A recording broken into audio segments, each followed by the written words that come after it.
Welcome, brothers and sisters. Gonna jump into a little live stream here in a minute. Just give it about half a minute, let people get in, connect all my platforms, and we'll get into it. Another late night live show.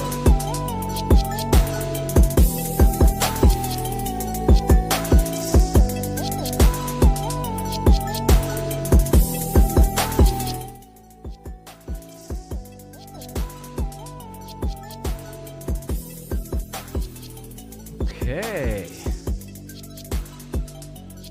How's it going, everybody? Thanks for tuning in. My name's Will Keller, and this is another evening Improv 2 live show. Kind of playing with some new gear and got some cool concepts and stuff I want to dive into. Someone that's very much into symbolism and allegory. The topic tonight is I'm going to make the correlative connection of the Stranger Things series, primarily the villain Vecna and his mind control, his cult that he created with the 12 young children. In this last season, season 5, there was some really good occult allegories and symbolism and metaphysical concepts.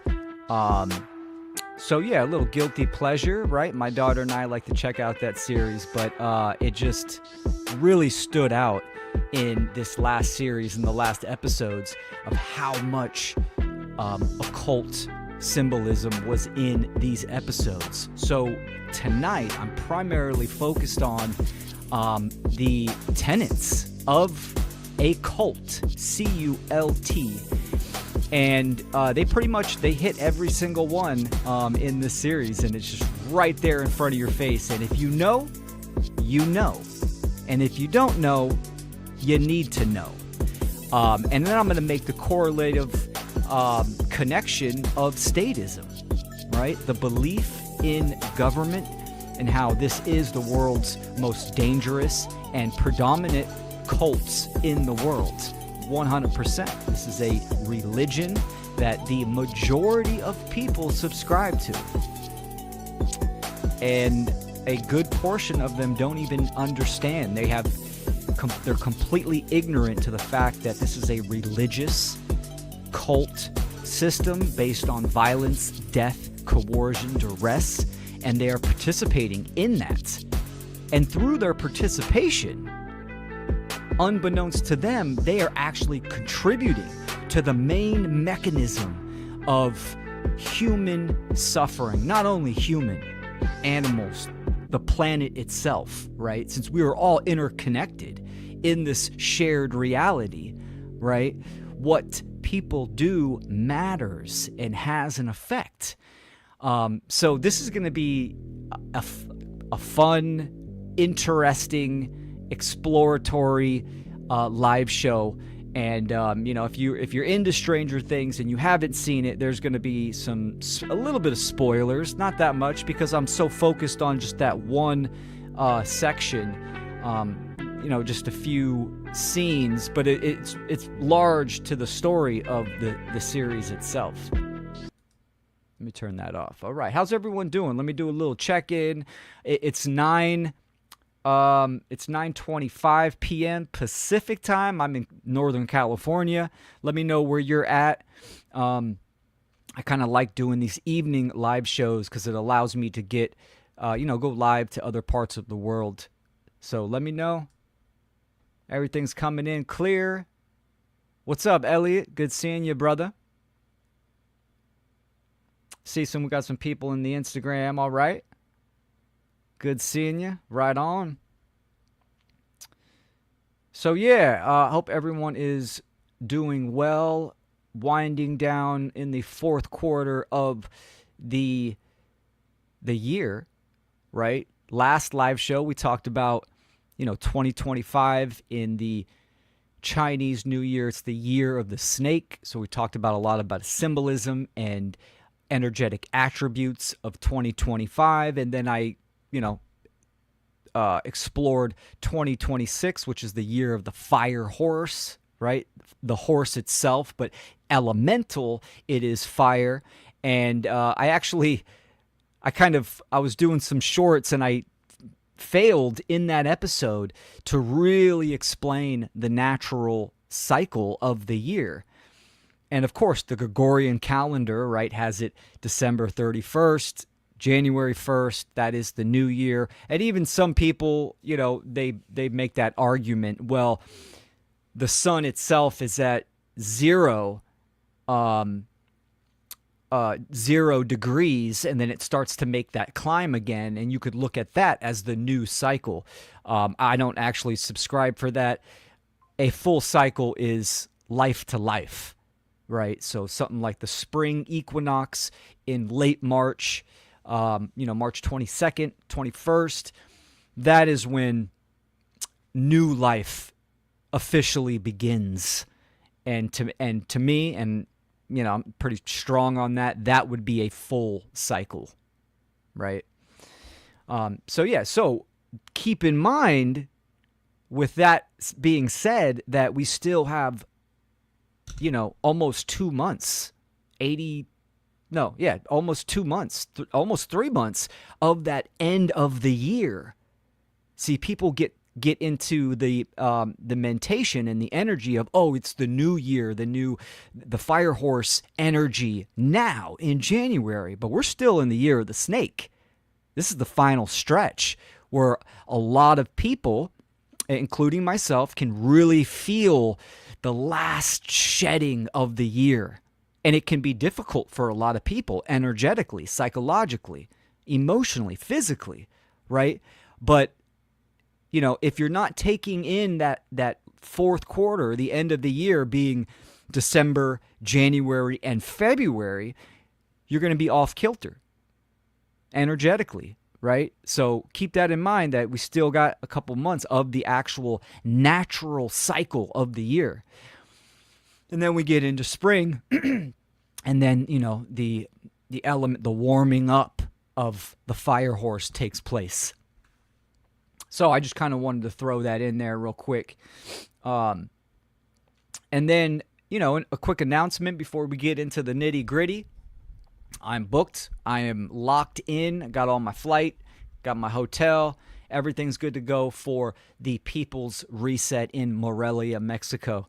I'm thrilled about this event. Number one, it's solution-orientated. This is the 8th event. I thought it was the 5th. It's the 8th event that Derek Bros from the Conscious Resistance has hosted. It used to be the Greater Reset. Now it's the People's Reset.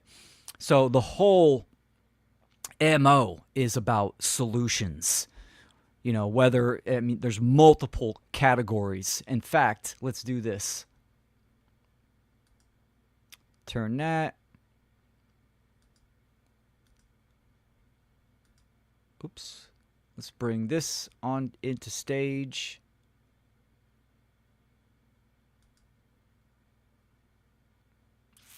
Oops. Sorry. Got too much shit going on in here. There we go. The People's Reset. So the greaterreset.org. Activation is back. Manifesting our vision for 2030 and beyond. It's a great video.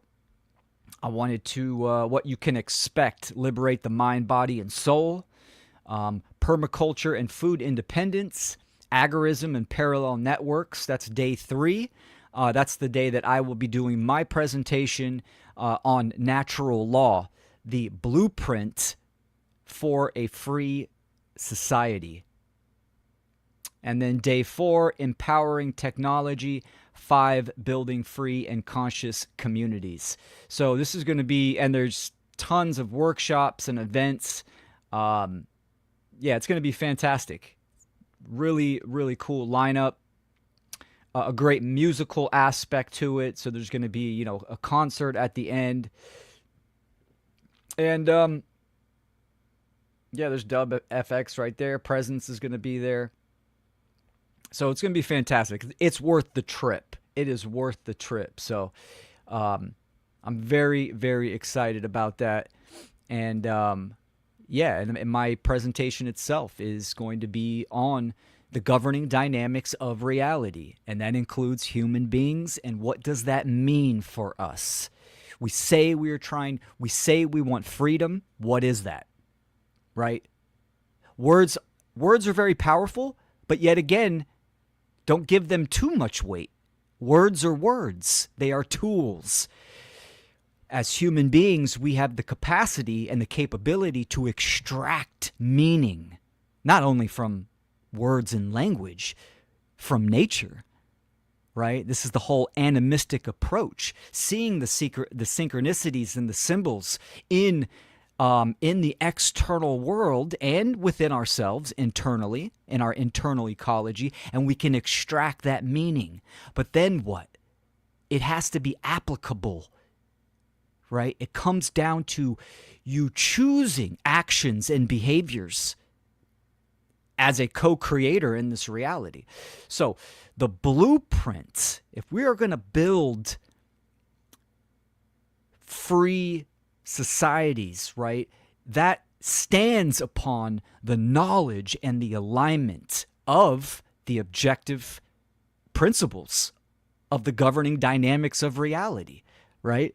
So that's my little pitch. I also did a micro activation with Derek Bros and Presence last month. It's on my channel. You can go to willkeller.com and check that out. So gave about a 15-20 minute kind of pitch on my talk, and I highly recommend people check that out. So very, very excited. Here's the card for that. Activation is back with more practical solutions for the problems we face as a collective. Solutions you can implement now to create more free and conscious communities. And also, so that's the People's Reset, January 28th to February 1st. And then later on in February, we have the Freedom Under Natural Law Conference, number 5. This is called Ignite Hearts and Minds. And February 21st and 22nd, this is a free 2-day online conference. We have about 18 fantastic educators that are going to give their own presentations. We have all different types of art forms. And yeah, this is the 5th conference. So freedomundernaturallaw.com. Check that out. You can go see the whole presenter list. And we're thrilled, and I'm very honored to be one of the co-founders, co-creators with the other group. And that is going to be very exciting. So, Vecna's cult control versus the freedom playbook. And well, first let me set the stage. I'm curious, has anybody seen the last season of Stranger Things? I'm not really. I don't do too many series. If I'm watching a movie, I love myself a good psychological, allegorical movie, right? I mean, I can't do brain rot. Stranger Things, I thought it was great. There's definitely some issues in there, but the occult symbolism was fantastic, especially in that last season. So have you seen it? Have you seen any of the metaphysical or the symbolism of mind control and the cult tenets? Let me know in the chat if you have, and we will get into this. So first and foremost, let me play you a scene so you can kind of visually see what I'm going to dissect, okay? If you're not familiar, let me see here. Let's put this back up and bring this up. So obviously, 1 minute backstory right on the left, Vecna. This is, and first of all, there's historical aspects of Stranger Things itself, right? It's originally based on the Montauk projects and MK Ultra, so that is very fascinating to go down, and how they incorporate a lot of that historical aspects from there, right? But obviously, this guy Vecna, yeah, he looks all gnarly. Physically, his body is all mangled, but he is part of a government black ops project that enhanced his telekinesis and his psychic abilities, right? There's more to that, but without doing a whole rabbit hole and spoilers on that. And then, of course, the main character, played by Millie Bobby Brown, which is 11. She obviously is part of that government program as well, and has the same, very similar telekinesis and psychic abilities at an advanced level. So in one of the earlier seasons, they come into a head and have a battle. This is all psychic, abilities they are fighting. She pretty much rips open a dimensional rift and sends him through there. He gets, all mangled up, and his body deforms and changes. Now, he fast forward a few seasons, right? He is trying to, take over the world, do all this kind of stuff. But it's the way that he does it that we're going to kind of dive into. And especially into this last season, he is doing covert mind control that leads up to more overt implications. And he is trying to, his target is young children, a certain type of young children. Quote, he says, because they are weak and they are programmable and controllable, right? That's the very foundation of what the nature of a human being is, right? It's not strictly good or strictly evil. The nature of a human being is that we are programmable, meaning that we have the capacity to be shaped and molded into a little c creator, right? Using our mind, heart, hands, and to influence reality and, create and manifest, right? So he's targeting these young children, a certain type of young children that we'll get into, and he is trying to mind control them, to use them as vessels to create change in reality. Okay? So, that's kind of like the backstory. Now, let me play this clip, and then we'll get into the main tenets of a cult. C-U-L-T. Okay? Appreciate y'all tuning in. So let me pull the volume. Should be good. Let's bring this to the stage. Oh, I'm sorry. Wrong one.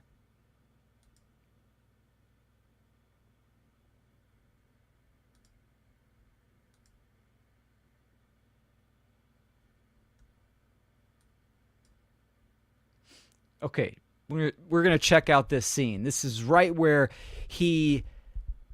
now the mangled physical form, he obviously doesn't use that, right? He, with his psychic abilities, he's in just regular human form, trying to look like just a nice guy, right? As he makes contact to each of these children. Right? He makes that initial contact, and we're going to go more into that. But after he makes contact with each of the children, he gains their trust, and he pitches them a certain type of narrative that we will explore in a little bit. And then he captures them and controls their mind via illusion, psychological illusion, and this is the start of the scene that we're going to kind of dissect. dissect. So let me go ahead and...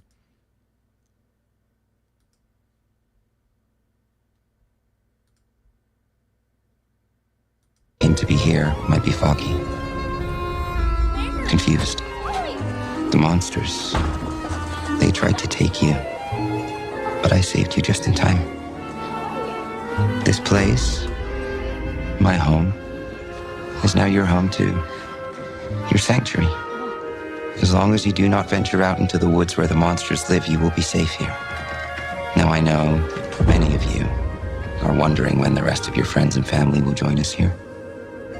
The difficult truth is there is more at stake than just the lives of your loved ones. I don't wish to frighten you, but I believe you are brave enough to know the truth. An evil darkness is spreading across not just Hawkins, but the whole world, and soon it will be too late to stop it. You can think of this darkness like the black thing in your book. Just as the black thing threatened Meg's family, so does the darkness threaten yours, but I believe I have found a way to defeat this darkness. How? I have traveled far and long beyond our dimension. In my travels, I discovered another world. A world far from Earth. This world is much like ours, only good, free of monsters and darkness. It is the light, which brings me to the true reason why you have been chosen. You are not like other children. Like Meg, you're special. You have dormant powers in here. And I believe if we work together, we can awaken those powers, channel our energy, and draw this new world to ours. And as the light reaches the darkness, the light will expel the darkness. Your loved ones will be saved, and you will be heroes.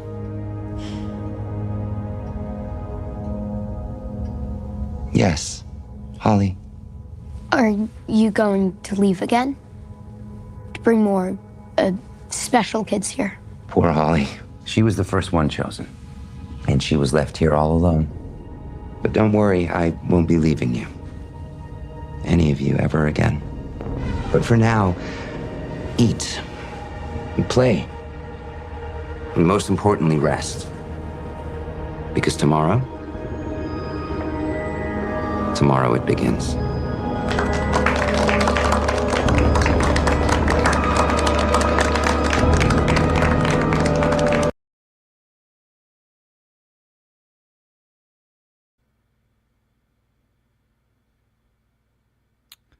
Tomorrow it begins.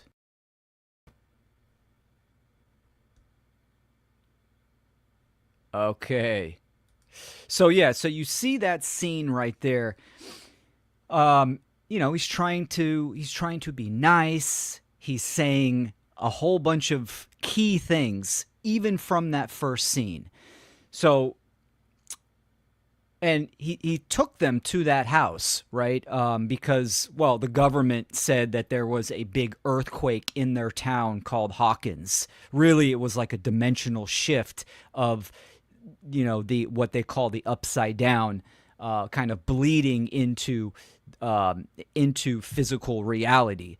But the government's saying it was a big earthquake, and there are these demogorgons, these monsters that kind of, take people and run around. So he's using these scare tactics, and there's a lot. So I was just about to start diving into it, which is great. Let's do it. But first, I want to talk about the main tenets of a cult itself. Okay? Okay, here we go. So there is absolute authority, right? The leader is the truth. So there's an arbiter of truth in any type of cult. There is exclusive truth. We're the only right ones, right? And and obviously the control in behavior, right? You're controlling the behavior, information, thoughts, and emotions. One of the biggest ones is isolation, right? Cut off from outside influence. There's the fear, there's guilt, shame, right? This is used to enforce obedience. There's an us versus them mentality. So outsiders are enemies and they are unsafe. Outsiders meaning anyone that does not submit to the ideology, right? They are the bad guys. They are the evil ones. And there's a demand for purity.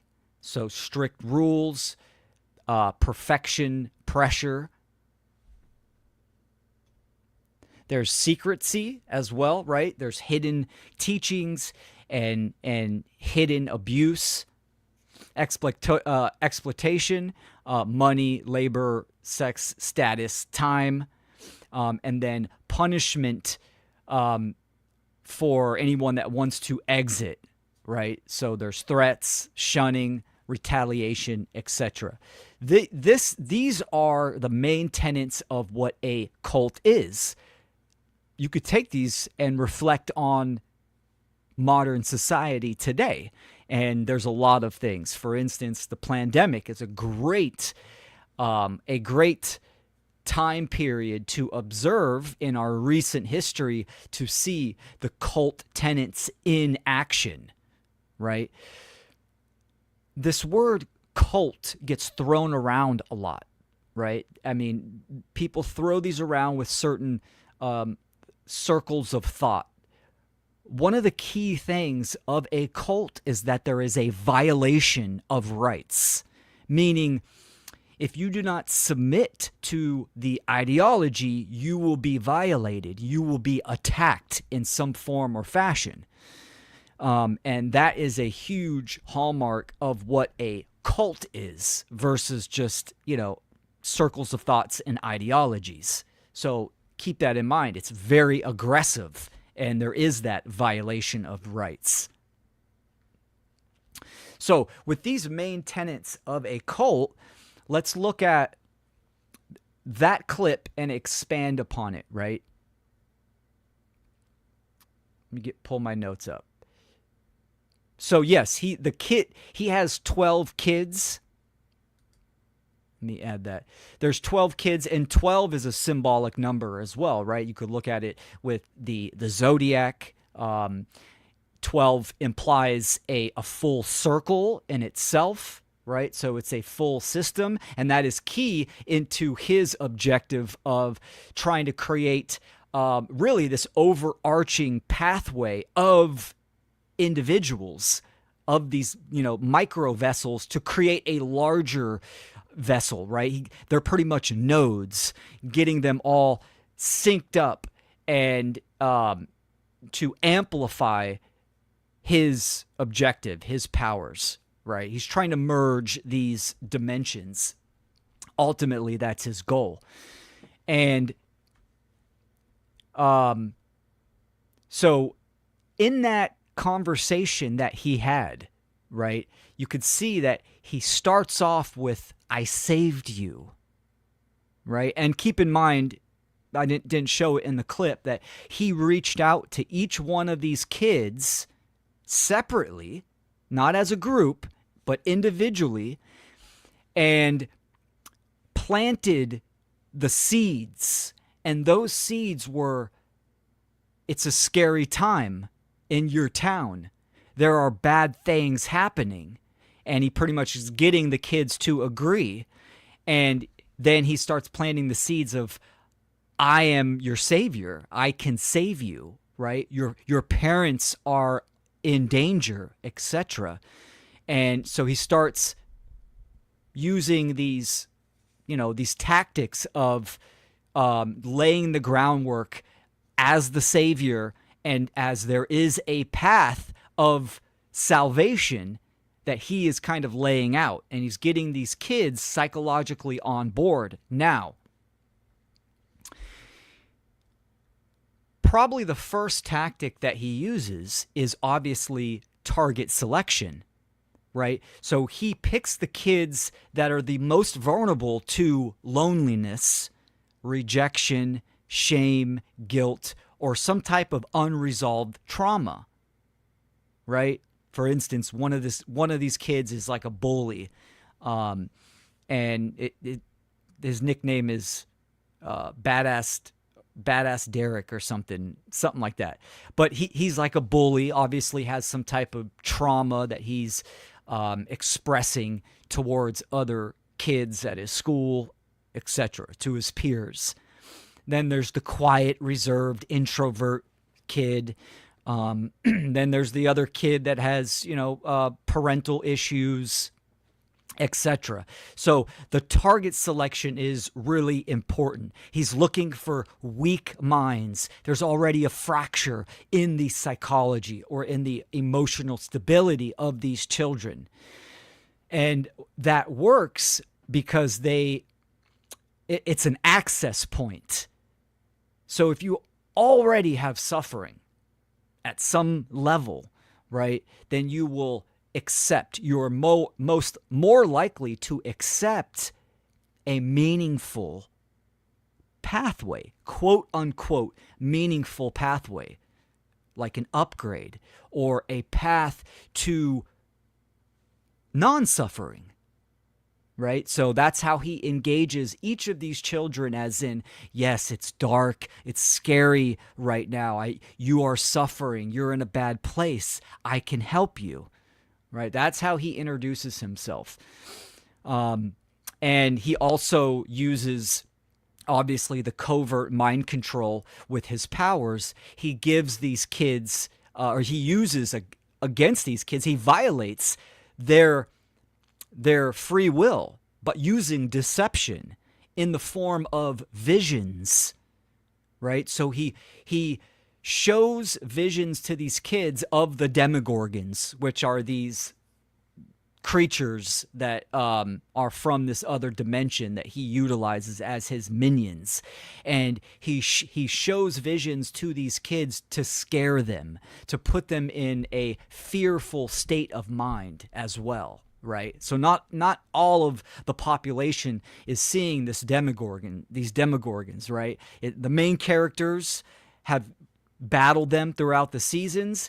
The government has the facade of, it was just a big earthquake, when really there's the truth of, a dimensional rift is happening.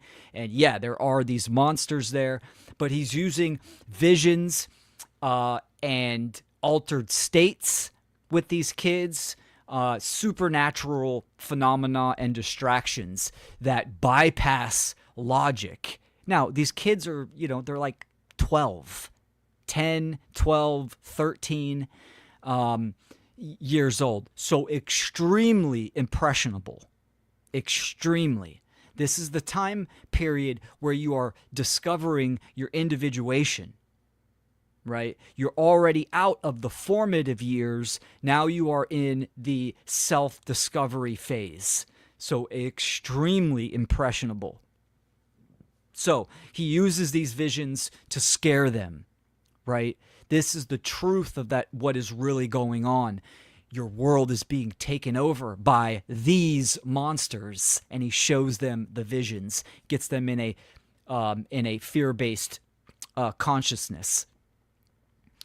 And he befriends these kids separately, tells them that, you and others are the chosen ones. And these visions that these kids have, they seem real to the kids. Like they're really seeing these monsters. And then, of course, he steps in and he uses his psychic abilities to extinguish the monster.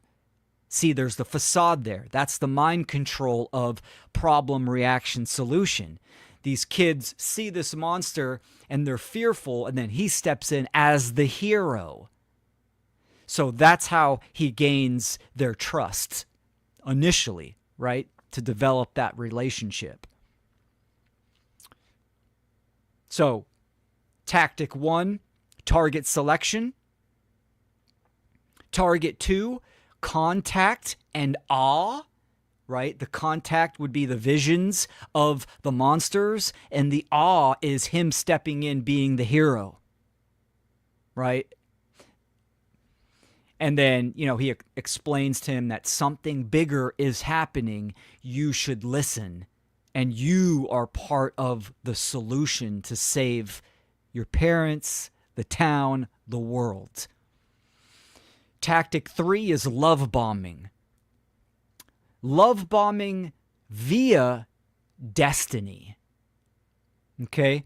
So he's offering them an emotional drug. You're chosen. You are special.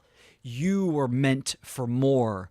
I see you, and you are powerful, etc. Right? It's a form of love bombing.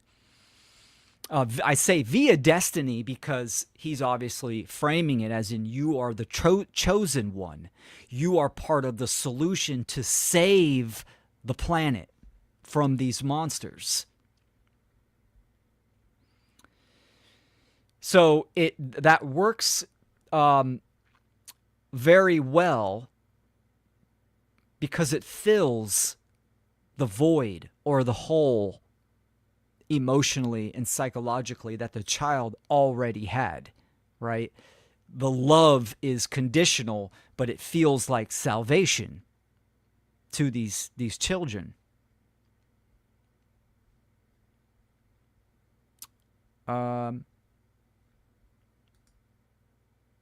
There we go.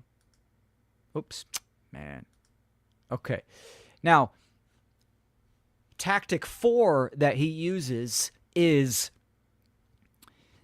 he reframes their pain as a gift. So he doesn't heal the wound that they have. He mythologizes it, is what he's doing. Your suffering proves you're different. Your pain is power.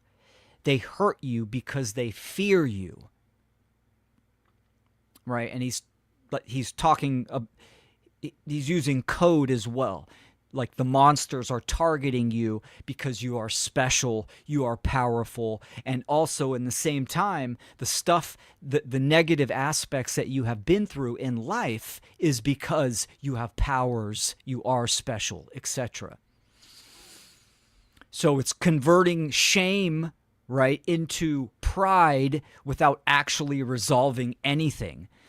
It's creating loyalty to him, right? This is all about building trust.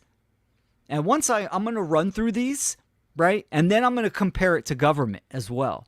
So it's going to get real spicy with these tactics. It's like, once you dive through this psychological framework, it's really important. Same thing as symbols. When you explore that realm of symbolism, all of a sudden, the extrapolation of meaning expands. It's like what I say in my presentations. Awareness reveals choice, right? When you take in information, that adds to the pot. That adds to your library of knowledge. Therefore, you can extract meaning, process information at a higher level to have higher definition, a higher resolution of what is going on in the world, right? If we all live in this objective reality, meaning it operates one way, but we are having our own subjective experience, yes, your perception is vital. Because how you perceive the world is going to dictate the actions and the choices that you take, right? So it's very important. This type of information adds to that repository to see the lies, to see the deception, to understand the certain aspects of yourself, right? There's a negative and a positive aspect to all of this type of information. Okay, so I went through 4. reframing the pain. Now, number 5, introduce the enemy and the apocalypse. This is what Vecna, and when he's in his human form, actually his real name is Henry. So he obviously, his human form is what he used to look like before he got mangled up going through the dimensional rift. That's obviously what he's using to influence these children, and he uses his name Henry as well. So these are he's specifically doing it to just these children. So he's introducing the enemy and the apocalypse, right? He's defining a threat. The outside world is blind, is corrupt, is dangerous, and there is a catastrophe at hand and is coming, right? The world is ending, and only we can stop it, right? So now he's appealing to those factors of, what he set up with the love bombing and reframing the pain as a gift, right? This is the next step. So only we can stop it. And this creates urgency. And when you're in a state of rush or urgency, that tends to bypass reflection. Okay? When you're rushing something, it's very easy to obviously shortcut, missteps, not see the smaller details that are crucial, or the subtle differences, right, that is going on. I mean, even in some of, like the pandemic, for instance, that sense of urgency is a tactic all in itself, right? To bypass that reflection. So, and through that urgency, he's able to step into that position of, he moves from your friend Henry to now he's your protector, leader, guide to salvation. And he uses those terms a lot. I will protect you.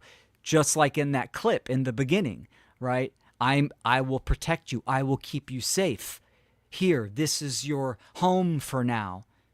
Play together. You're safe here. And then, of course, number 6 is isolation. So there's constantly this flux of the material world and the mental realm. So obviously he kidnaps these kids individually. He kidnaps them and takes them to a certain location where they are unconscious. They're kind of hooked up to this being / machine, right? This biological machine that keeps them unconscious and connected to a network. So they go from being kidnapped to now to the mental realm. It's almost like a dreamlike state, which is the beginning of that clip. When you see the kids walking into his home, right? They're really in a MK Ultra state of psychological psychosis altogether, sharing that reality, that mental reality. So isolation, removing them physically and mentally as well. He makes the outside connection feel unsafe or lower, right? Obviously, they're at war. The monsters are coming for the town, coming from their parents. He had to save them first because they are the chosen ones. Your parents won't understand. Your friends won't understand. Your friends will betray you, so don't tell them, right? He told the kids, too, that there will come a time in the short future that I will come and take you and save you, and we will unite together as a group to save the world. So, of course, when he had his demogorgons or his monsters physically kidnap them and put them in a unconscious psychosis, he was able to obviously clip out that part of, the monsters coming to physically kidnap them. So it just starts with he came, picked up the kid, and walked them through a dimensional door. Now they're in the house, right? In the field, walking into the house. So cults don't always need walls. They just need you to self-separate. The symbolic reference of physicality and the mental realm is really important, right? Like it's saying you don't always need to go to a house, right? You can be cut off psychologically from the world, from your friends, right? From your tribe, etc. And that is going to come into play very much later on when we get into statism, or the belief in government. And then number 7 is trauma mining, right? Confession without consent. So he forces contact with their worst memories.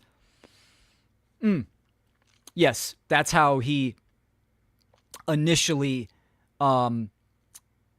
gave them fear, right? When he was showing them their visions, the visions incorporated their childhood fears as well, either some type of trauma event or something they're insecure about, right? So they had to relive those traumatic moments with that fear, grief, shame, the exposure that makes them feel vulnerable. And, once someone knows your deepest wound, they obviously can use that against you, right? They can become the only one that can soothe it and the only one who can exploit it, right? So there's a level of dependency there. Just like government, right? We need government. Oh my gosh, if we didn't have government, the world would be chaos. There'd be death and killing everywhere. Yeah, like we don't got that already. Like, come on. Anyways, so there's an exploitation of fear and trauma there that Vecna uses. So, role assignment, this is number 8, and identity replacement. So, giving, also known as, ego identification. So you are a warrior, you are a vessel, you are part of the 12, the circle of salvation. You are part of something bigger. So this identity becomes external, who you are and what you do for me. So for the kids, Vecna's using these kids, as you can see, they're in the house and they're sitting in a circle, and he's telling them that you are all special. Each of you are part of something bigger, and we need all of us together to make this work.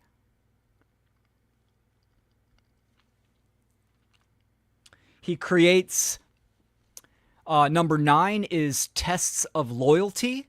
He creates small prove it moments, right? And he does this in a very subtle fashion, right? And it starts with, he even says, right? When he has the initial contact, it's something relatable, right? Like one of the girls, Holly, he goes, she's in the library reading A Wrinkle Through Time, right? Great book, great allegory. And he steps out into the library and he goes, I love that book. And she goes, yeah, me too. And he goes, can you keep a secret? And she lights up like, yes, right? A little bit of like novelty. So he uses these small little tests, and then, he also gives commands to see if they obey those. And they're very subtle, right? But it's very powerful when it's compounded. So, and then he frames it for the mission, these little objectives to do. This is for the mission, etc. So little compromises stack up into a psychological trap. I've already done so much, so I must be right. Gets these kids already trusting, believing in the goal, gets them to do little tasks, and makes them feel like they've invested into this mission.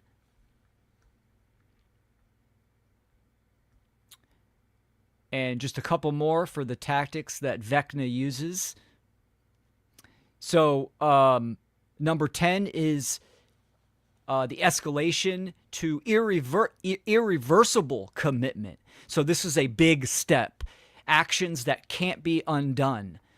And this would be something like harm, some type of violation of natural rights, betrayal, or crossing the line. And once you've crossed a moral boundary, the leader offers the only escape from guilt, deeper submission. And he does this with these kids. There's actually one of the girls, Holly. She was the first one to be contacted, and she was the first one to be taken to the house. So she was there by herself. And part of the story is that there's another character, Max, that is stuck in that psychological psychosis, but she is on the outskirts of that realm where he cannot go because there's a childhood memory that he himself is fearful of. So that is her hideout. She makes contact and conveys what is really going on. She's very doubtful at first. And it takes her a little bit of time to kind of consider what this character is saying.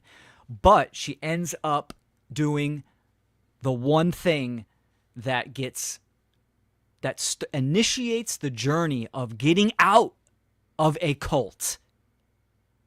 And that is embarking on the quest of questions. The cult leader, the cult dynamic, they do not like opposing questions. You could see in that clip, she raises her hand to ask a question. And Vecna says, poor Holly, she was the first one to come here. She went through a traumatic experience. She has her doubts, which he frames that as in she's kind of a threat to the group. Because she's asking these opposing questions, she's having doubts. And of course, the other kids, they ridicule her and they beat her up. They actually physically violate her because she is questioning the mission. She is questioning the objectives of Henry and what they're doing there, right? She's trying to wake them up. So that is the escalation of commitment, because he takes all the other kids and says, we can't do this without her, right? We're part of the whole. It's only going to work if we're all on board. You guys need to inspire her. You need to make her see the light. And, they beat her ass. Total cult aspect, right? That violation. So, and then number 11 is sealing the bond. There's that dependency loop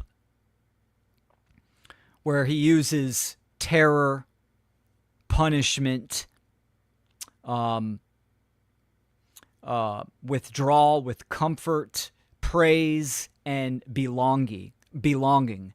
So this creates trauma bonding, right? The nervous system starts to crave the relief only the abuser can provide. They start to identify with their oppression. And the abuser also becomes the reliever of their suffering. So there's a dark trauma bonding there. So he uses that with these kids. And mainly because they are ignorant to his true identity. And then, of course, there's always, with any type of cult, there's the physicality, right? It's very much emotional. I mean, emotional and psychological. But, you know, the mind, the heart, the body is all one system, interlocked. So, of course, there is the maintenance, the physical maintenance. And he does that by keeping them exhausted and afraid. 1 second, guys.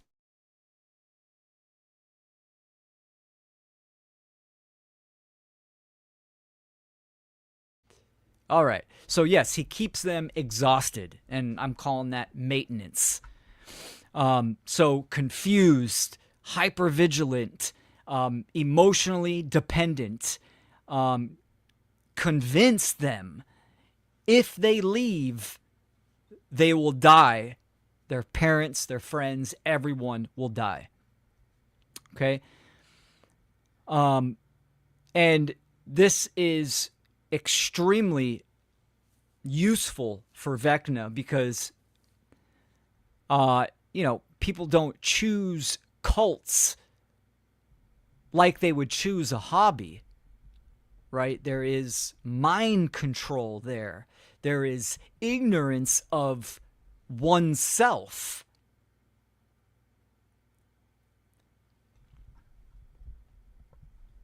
So the exploitation of certain events or certain aspects of an individual, like resources, keeping people in survival mode, those are all of the ends for the seeds of mind control to really be planted. Now, with all that being said, I'm going to play that clip again and listen to what he is saying to these children.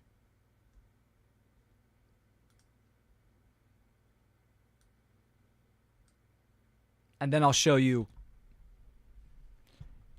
one other super short clip where it's going to go. But listen to this and see if you can remember some of the points that I talked about. I'll run through these super fast. I'm not really showing the initial contact, but there was target selection for the weak-minded or the traumatic children. There's the contact and awe, love bombing via destiny, reframes their pain as a gift or power, introduces the enemy and the apocalypse, right? There's an outside threat, isolation, both psychological and physical, the trauma mining, so fear, grief, shame, exposure to all of that, role assignment and identity replacement, right? You are special. You are part of the 12. Test their loyalty. Escalation to irreversible commitment. And then sealing the bond. And, of course, maintenance. So let's go ahead and play this clip one more time. And to be here might be foggy. And to be here might be foggy. confused. The monsters, they tried to take you, but I saved you just in time. This place, my home, is now your home too. Your sanctuary. As long as you do not venture out into the woods where the monsters live, you will be safe here. Now I know many of you are wondering when the rest of your friends and family will join us here. The difficult truth is there is more at stake than just the lives of your loved ones. I don't wish to frighten you, but I believe you are brave enough to know the truth. An evil darkness is spreading across not just Hawkins, but the whole world, and soon it will be too late to stop it. You can think of this darkness like the Black Thing in your book. Just as the Black Thing threatened Meg's family, so does the darkness threaten yours, but I believe I have found a way to defeat this darkness. How? I have traveled far and long beyond our dimension. In my travels, I discovered another world. A world far from Earth. This world is much like ours, only good. Free of monsters and darkness. It is the light. Which brings me to the true reason why you have been chosen. You are not like other children. Like Meg, you are special. You have dormant powers in here.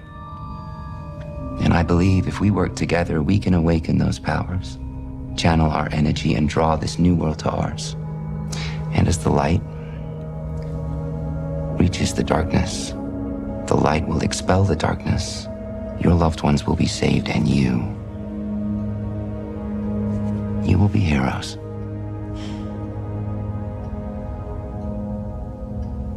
Yes, Holly. Are you going to leave again? To bring more special kids here? Poor Holly. She was the first one chosen, and she was left here all alone. But don't worry, I won't be leaving you. Any of you ever again. But for now, eat and play. And most importantly, rest. Because tomorrow it begins.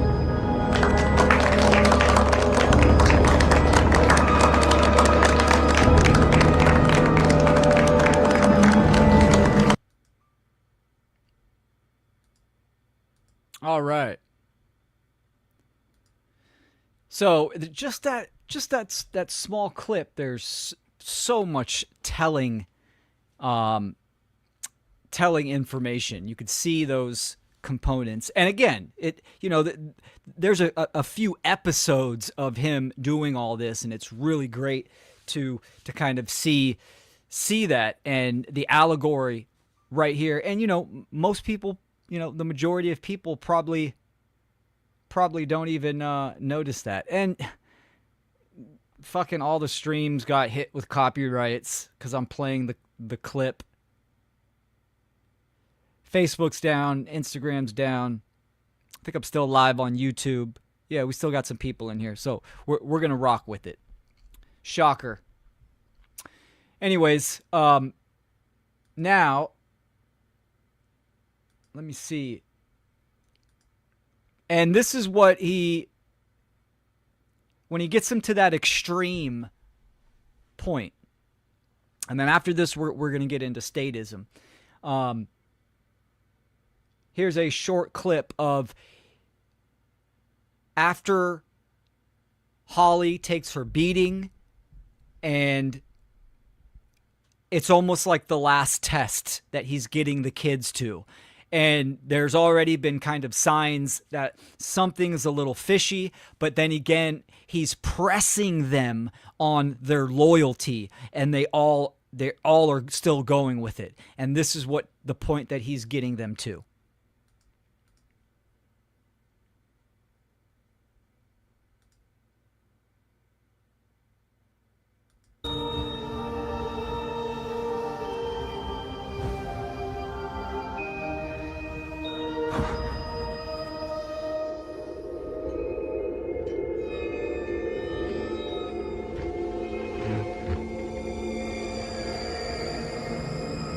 It's time.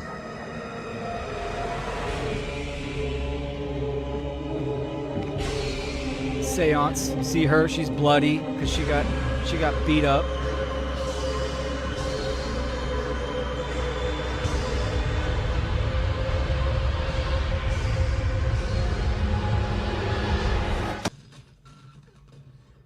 Oh, I cut it a little short. So yeah, so he's getting them to that point where then he has full control and he's using them as vessels to kind of to do what he's trying to do, right? He's trying to use them, use their innocence, right? You know, this is why pedophilia, child sacrifice, SRA, this is why it is the foundation of the parasite class, is that child energy, right? And it's very much shown in this series too, allegorically as well. So they convey the impressionable state, the molding of young minds, and also the currency of them as well as a resource. It is shown in this series.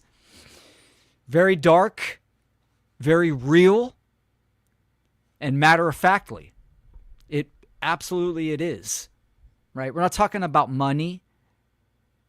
When people say follow the money, yeah, sure, you could. That'll give you a little bit of insight.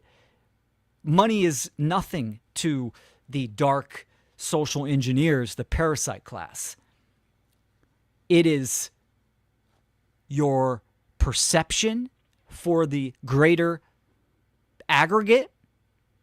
They want to be able to manage that and control that so they can have the real dark, energetic loosh from children.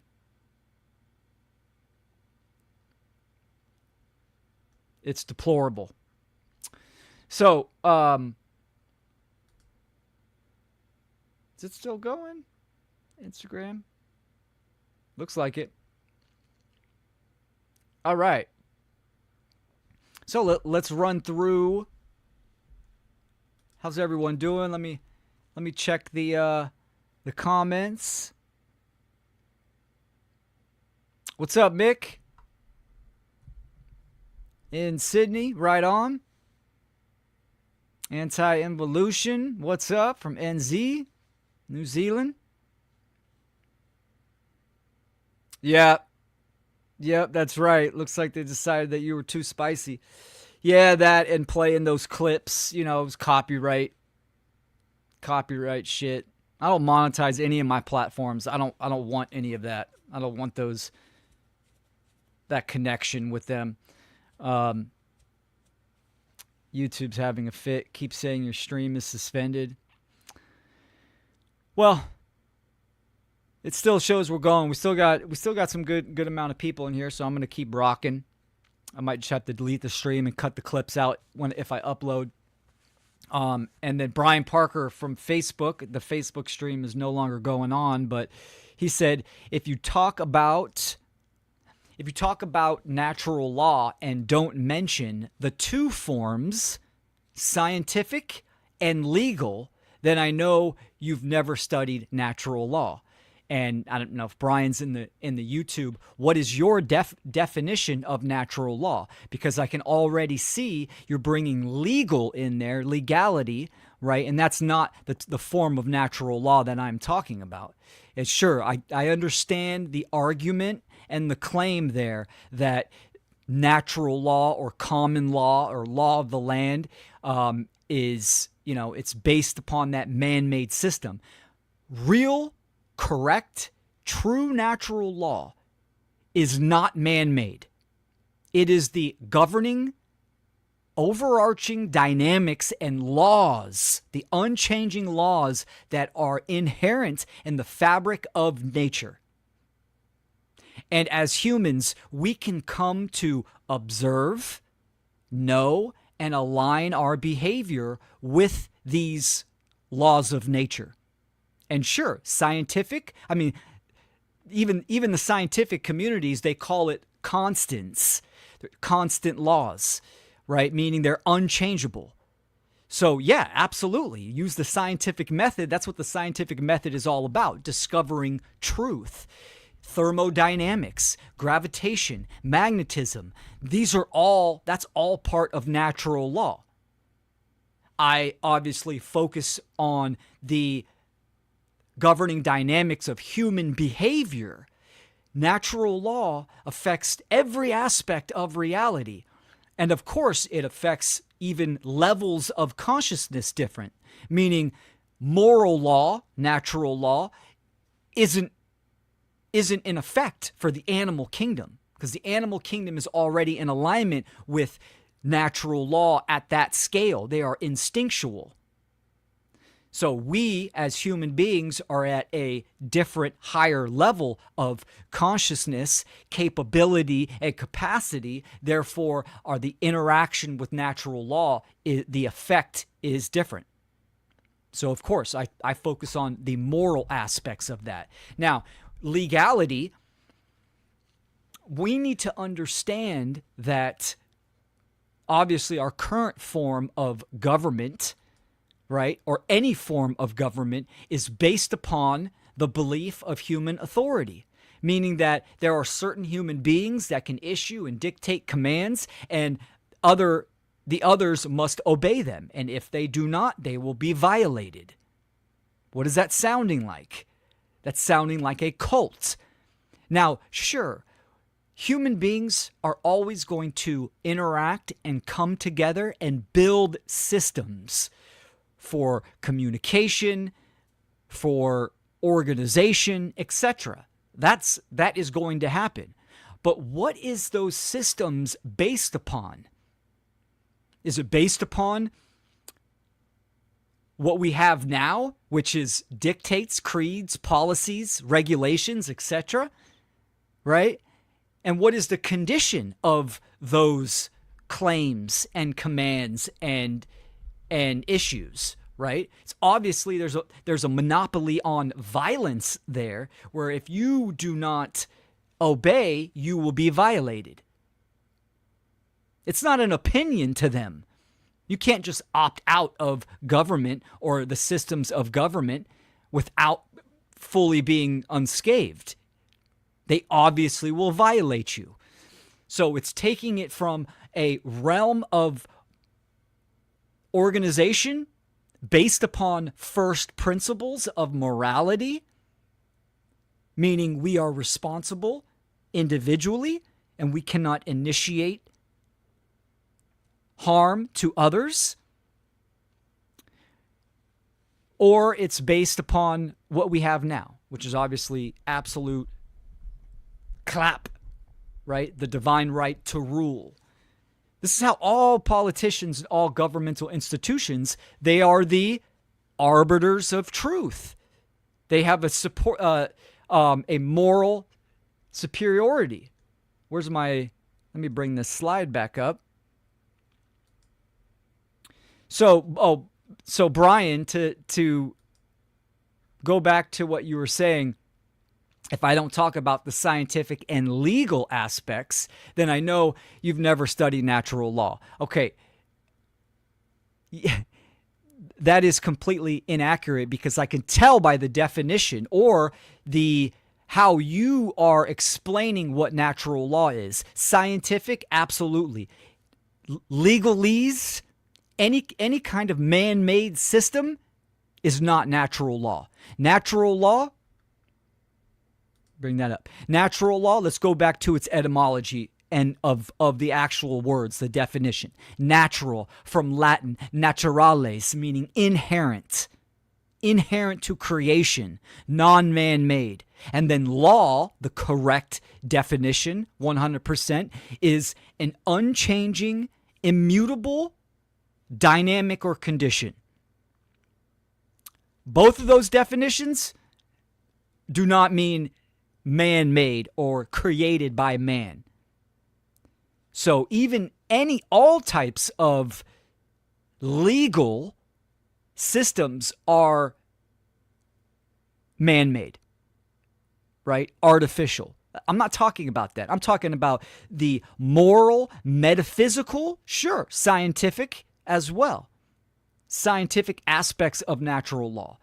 Because and the reason why, and sure, you could go down the road of the systems that we create have to have some type of reference. They need to stand on moral principles, and then you can extrapolate the attributes and the characteristics of potential parallel systems. That's great. But obviously we're putting the cart before the horse, right? The first principles, that understanding and that knowledge must be first. So we need to understand the objective standard of human interaction and human behavior. And that is objective morality. 100%. So I could throw it back on you as well.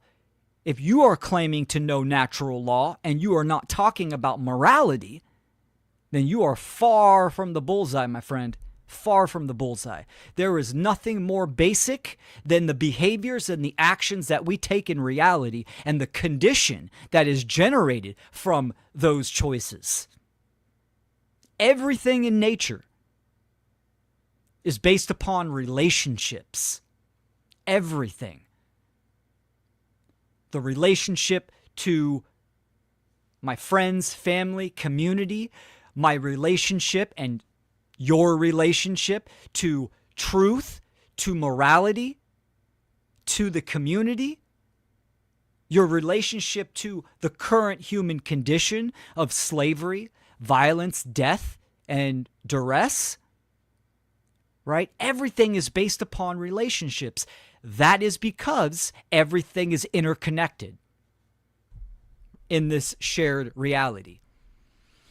So, of course, once you understand that and know that truth, that everything is interconnected and everything is based upon relationships, that fundamental aspect of behavior and actions and the condition of those choices is at the very bedrock of all organizations, communal aspects, anything we build, whether it's education, health, financial, technology, tools, everything is derived from that fundamental level of morality or immorality. Morality being the difference between right and wrong, implying objectivity, that there is a difference, right? Not based upon subjective opinions or feelings or perceptions. So, but yeah, there are many aspects and categories of natural law. But I will stand firm on anybody that is actively talking about natural law and not incorporating the most important aspect of natural law, which is morality, morals and ethics. You're doing a very, very disservice to that whole category and topic. If you want to fly a plane, you better understand the principles of aviation. You better understand natural law, motion, force, etc. If we want to be free, we need to understand the objective standards that generate the condition for humanity. So, hello from Europe. Thank you for joining. Okay, so let's start it off where I was talking about almost the main attribute of government, right? And it's right there at the top of the list. Absolute authority. Very similar to the divine right to rule. meaning that they are God in the world, in reality, right? When you think about kingship and queenship, which, yeah, that still exists. But even when we look at something like, you know, it doesn't matter, a republic, democracy, socialism, communism, right? Those are all gradients and varieties of that belief in human authority, absolute authority, right? And the deeper meaning of that is that it is built upon moral relativism, meaning that morality is fully subjective. Each person can say whatever they say it is, and from that erroneous religious belief, false belief, they are able to embody might makes right. So they can accumulate the monopoly on force for violence, and then they have absolute authority. Now, of course, that is just a belief system. The only reason why that is in effect and active is because the majority of people believe that, support and condone, and believe that government in some form or fashion must exist, right? Government, gubernare, mens mentes, to control the mind.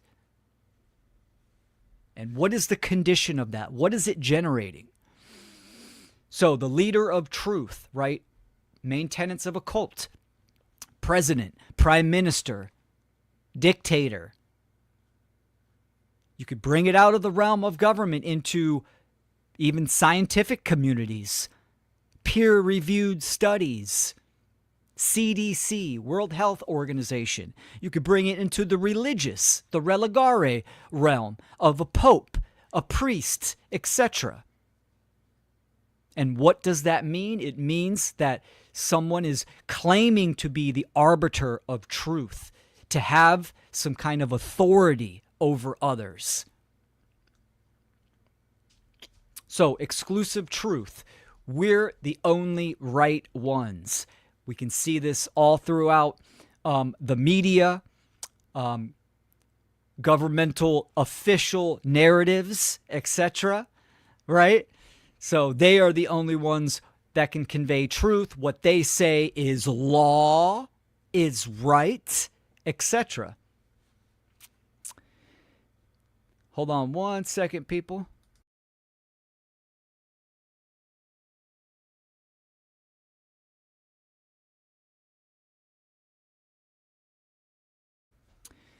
Now, moving on to control, third one down, right? You have behavior, information, thoughts, and emotions.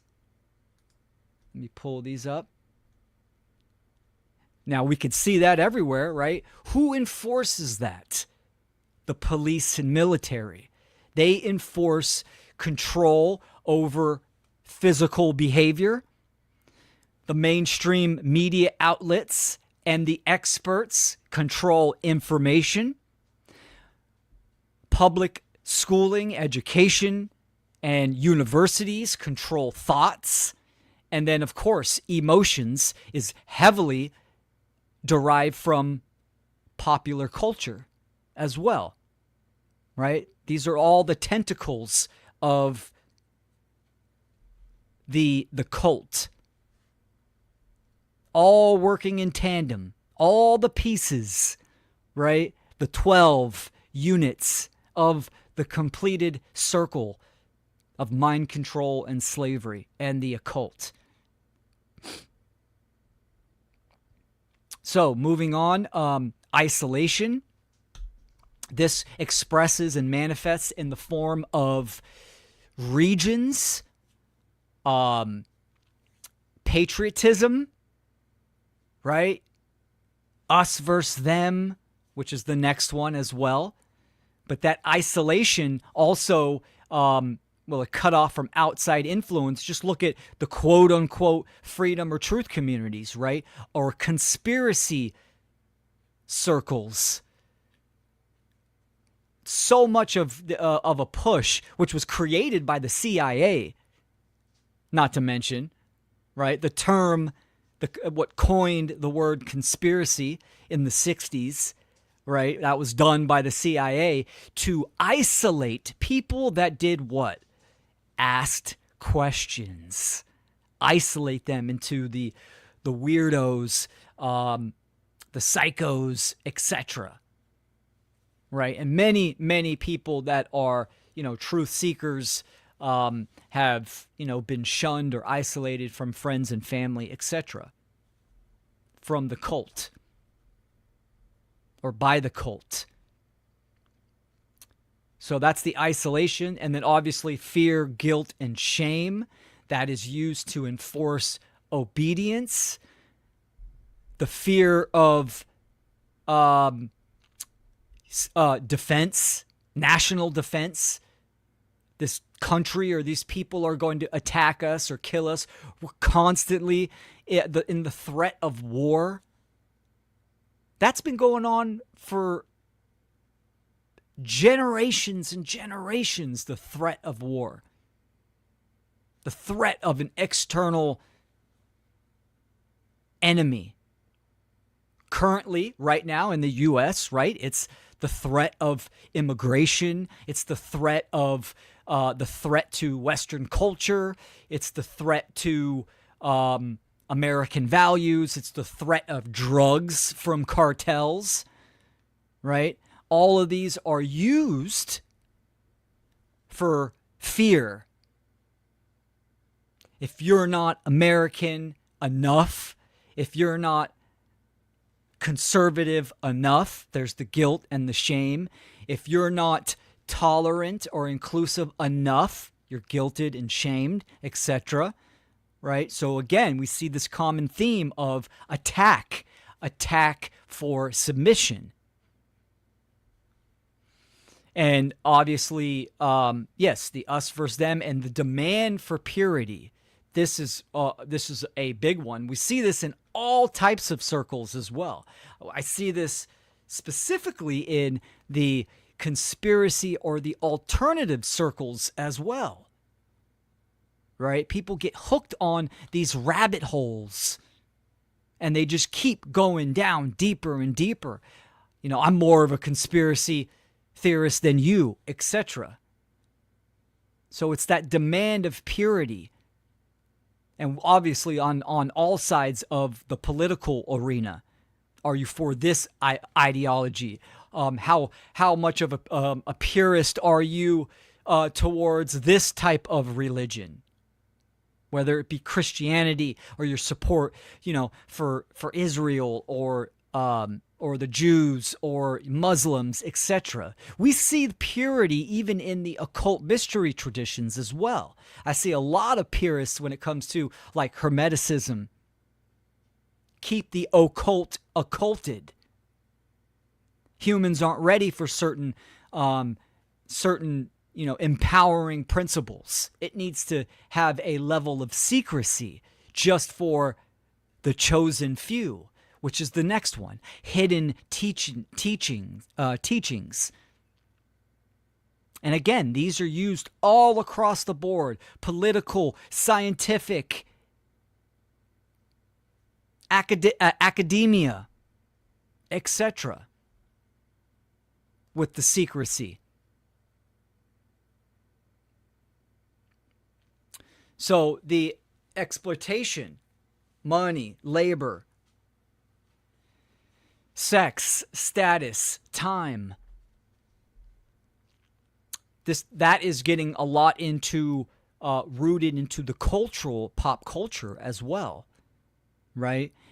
These have all been governmental operations, agendas to sexualize the society, to dumb down children, to distract parents, to internalize an external threat from ABC, XYZ, etc. Exploit resources as well.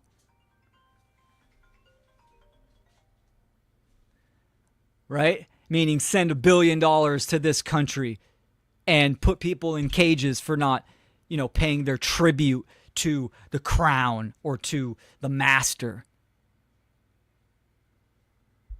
Or here's a good one. The government, they get audited and, it's $5,000 for a pack of toilet paper. Right? So they just write off this extravagant amount of money for certain resources. Right? I mean, we even see this in the crypto space as well, right? With the digital ID and the push towards the digital occultocracy, right? For humanism as well. Talks about, the U.S. trying to eradicate their debt using XRP or etc. It's all exploiting nature, the human spirit, people's ignorance, etc., just to embody the cult itself. And then punishment. Punishment for questioning, for, attempting to defend yourself, to try to exit certain systems. There's a, shunning, ridicule, retaliation, etc. And that is all throughout every category of society as well. So that's an overview of the government and its tentacles with the main tenets of a cult as well. Right? Not only is a cult a ideology that demands allegiance and demands submission, it will violate and attack those that do not submit. Right? That is the definition of a cult. 100%, that is statism.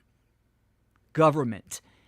This is also rooted in the philosophical and metaphysical, the spiritual domain as a religion itself. I am using religion as religare, right? From the Latin, its etymology meaning to bind back, to thwart from forward progress.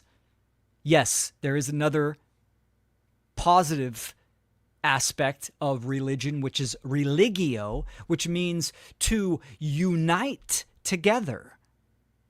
So then one must ask themselves, what does that mean itself? Well, the uniting would obviously mean to truth, to nature itself, to natural law. The binding and thwarting from forward progress is obviously the inverse of that. And that's exactly all we have to do is observe the human condition, the institutions, and how society is functioning to see 100% we're living in one big death cult and death religion. That name is government and religion itself in general. All of them. All of the cultural religions, and a religion can be anything that thwarts someone from forward progress, of evolving spiritually, morally,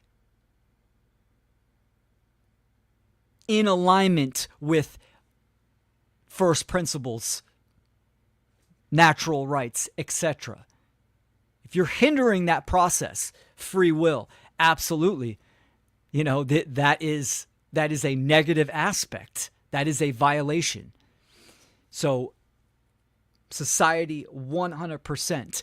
We can look at government itself as a religion/cult, right? All the cultural religions are cults as well. They all meet those tenets of a cult. We have the sacred doctrines for government. The Constitution, the statutory doctrines as well. So even the people like Brian from Facebook talking about common law and natural law within a legal system, right? Those are all doctrines that are man-made, right? There is no magic phrase. There is no magic document that you could submit or rehearse in court to get you to exit the system. That doesn't exist. Sure, you could, beat certain cases, you can utilize certain things, but the whole cult and the whole religion is based upon moral relativism. Meaning whatever they say is law. Whatever they say is what is right. That's why it doesn't work for the majority of people, right? Because it is based upon these religious axioms and these cult tenets. That's why when it comes down to it, right, the goons, the order followers, they don't give a fuck. They don't give a fuck if you're a living man in the world, explaining to them or articulating them the violations and, the immorality that they are contributing in. They don't give a fuck. They're still going to drag you out of your vehicle, bust down your door, shoot your dog. They're going to do whatever they want because that's what the cult requires, and that's what the religion embodies. Moral relativism.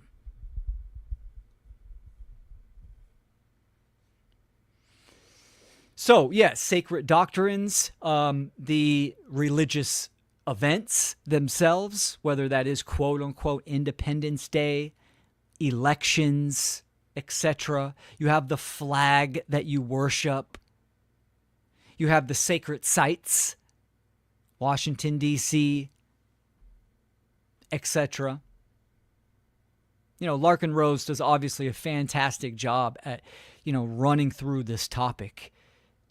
So I highly recommend his work when it comes to like that aspect, the cult of statism. So the rituals, the sacred rituals, etc. These are all aspects of the cult and the religion of government itself. So what would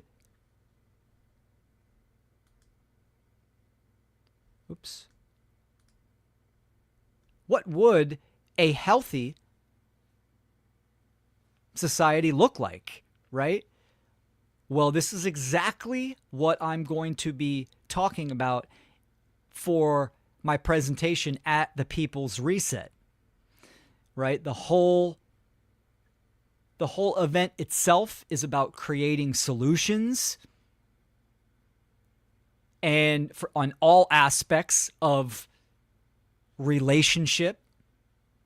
And my presentation is going to be that blueprint. If we are building healthy systems, right? All of those need to have the blueprint that is already laid out in nature for us to discover, come to understand, and align our free will choices with in nature itself. That blueprint is there. And I'm going to dive into that as deep as I can. And it is vital for people to understand those first principles, that 0 point. For one, us to recognize what is going on in the world at its fundamental causal level, causality, the why, right? The quest for questions. Why is something happening? Not about all the other events that keep coming off the conveyor belt. Those are all effects of a deeper meaning of the actual root of the problem itself. And that absolutely comes down to the knowledge and the choice of the governing dynamics of reality, morality. And I'll be doing that in Morelia. And again, for the People's Reset, that's going to be streamed live. So anybody that can't make it in person, you can watch that live. I'll have it posted to my website, willkeller.com. And let me see, I know we lost a lot of platforms, but anybody got anything they want to, any questions or want to drop any kind of comments? It's been an hour and 40. I really wanted to kind of just go through the cult tenets and the correlation with what was shown allegorically in the series Stranger Things, and how that also aligns very much to statism and government, which in fact, I do have a presentation coming up. I was going to try to do it before the People's Reset, but I'm going to wait afterwards, and it's going to be about that category in detail, and it's going to be great. It's called Silent Chains. So let's see what we got.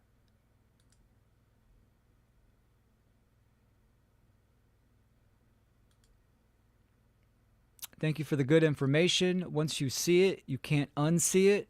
Absolutely. We are immortal souls in a human body. Nothing can harm the soul unless we believe it can. Death does not exist. Yeah, great comment.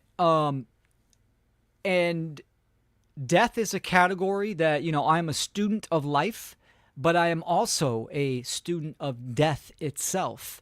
So, as in death does not exist, as in the exoteric understanding of what death is, how most people think, you die and that's the end.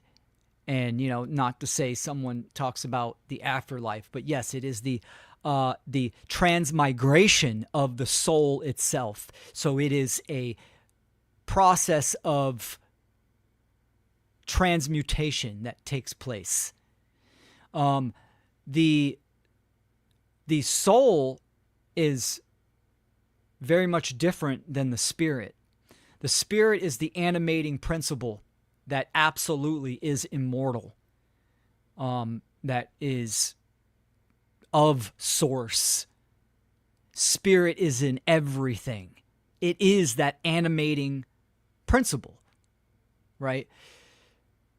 In my opinion, we are here to grow and evolve a soul as a soul itself in this experience. And that can be damaged. And you could look at it as in the process of evolution as a spiral staircase, right? You kind of start from source and you work your way up as you evolve or ascend up the levels of consciousness, starting from something like elemental, something that is very, foundational, and then move your way up to mineral, plant, animal, human, and then beyond human up to, celestial, etc. So you are at that process of experiencing and learning and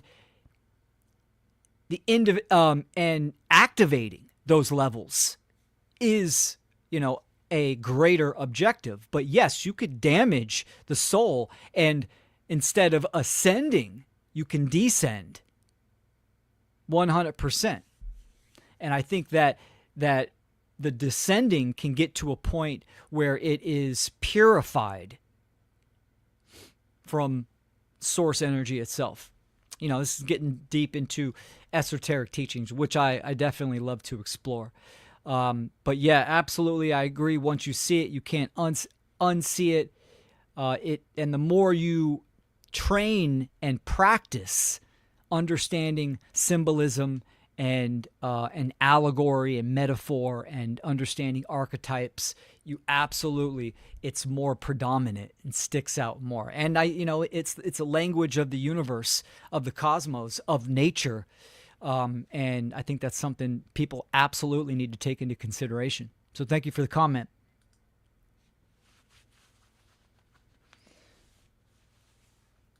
Let's see what else we got here.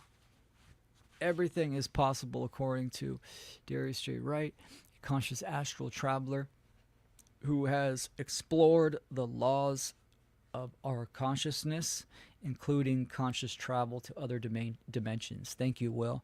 Great comment. I'm not familiar with that individual. I'll definitely check that out.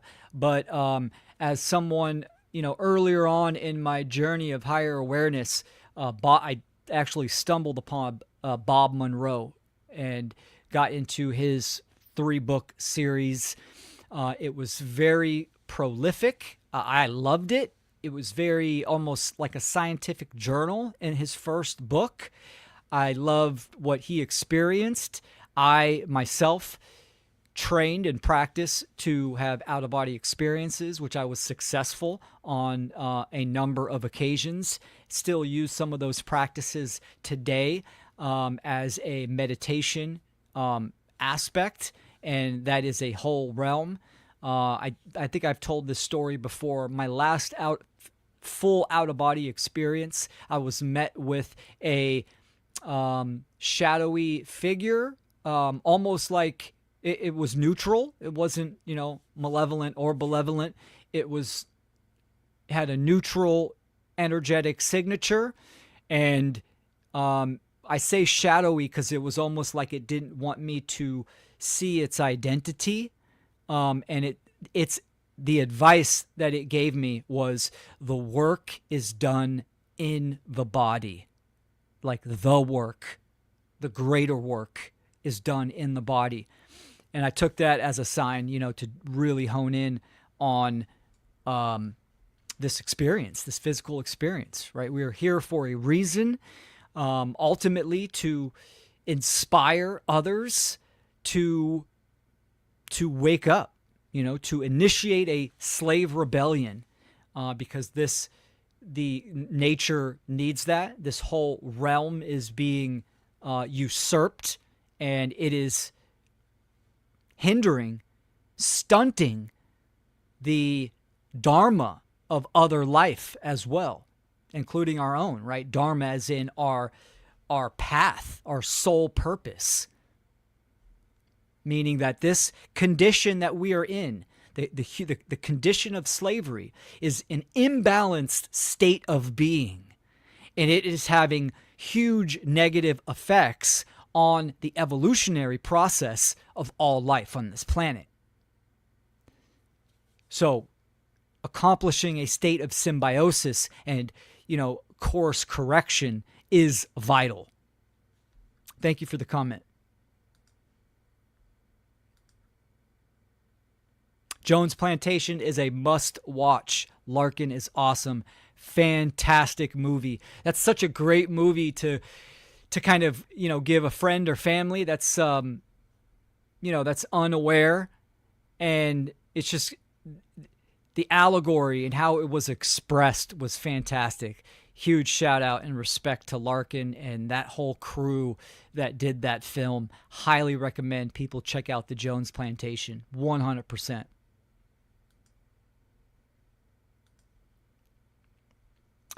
I thought that the military, as depicted in the show, was like another opposing government trying to overpower Vecna and Jane 11 for the same ends, but in a slightly different representation. Great point, man. Like I said in the very beginning of this episode, there's so much allegorical topics to dive into with the series, primarily the last season, season 5.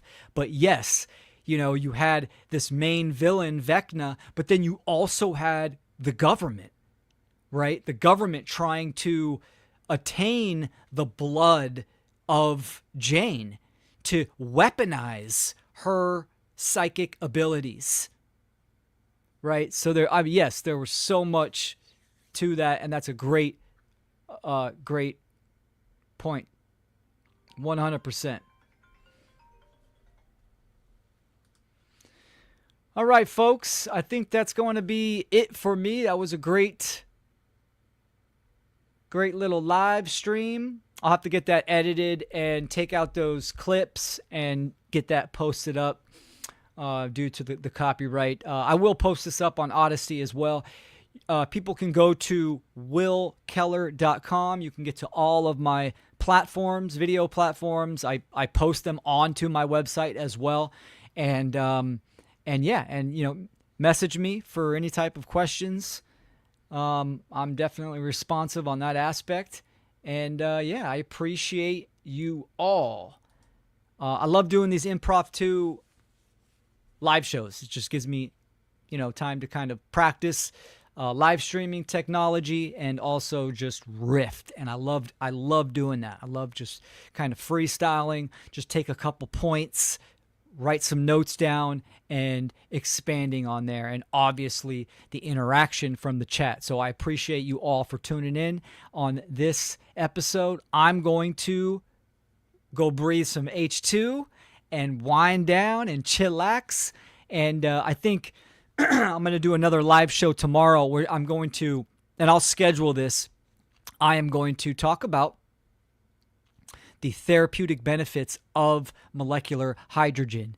Talk about my products right there, those 3, and also what is hydrogen. And not only is hydrogen itself extremely therapeutic biologically, hydrogen itself has so many different aspects that it can be utilized for as a fuel source that's completely ethical and aligns with nature 100%. So many aspects. If people are interested in molecular hydrogen therapy, you can go to my website, ostarahydrogen.com, and you can also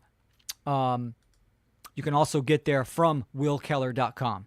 So we have some free material, videos, a PDF, ebook, and also Healing with Hydrogen, a podcast that my partner Logan Hart and I did. So go check that out. Until next time, y'all, I appreciate you. Have a good evening or a good day, and I'll see you next time. All right, y'all.